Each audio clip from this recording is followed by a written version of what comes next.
Another hour passed. I knew that school would soon be finishing for the day.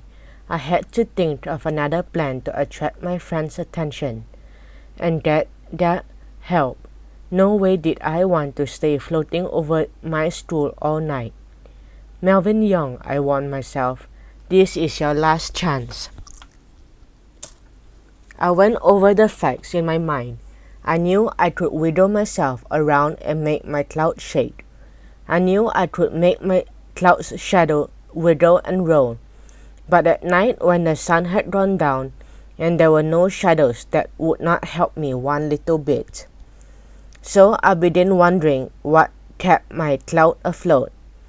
Okay, I thought, the bubble heads had wrapped me in clouds. But what kept the cloud floating? And more important, how would such a small cloud support my weight?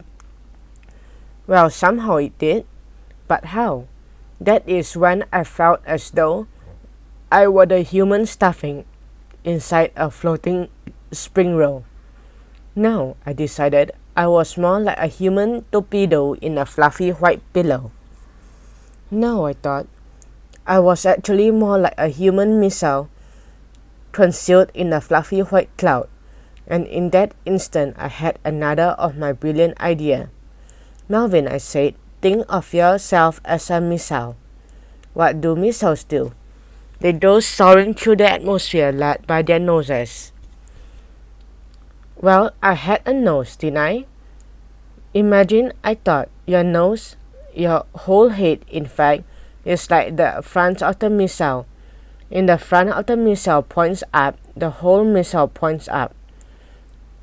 If it points down, the whole missile points down. Brilliant.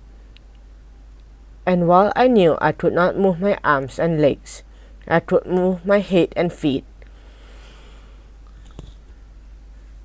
So if I pictured my head as the nose of a missile and my feet as the tail fin, couldn't I aim myself down at the ground and go in for a landing? Extra brilliant. But could it work? Could I become Melvin the human missile?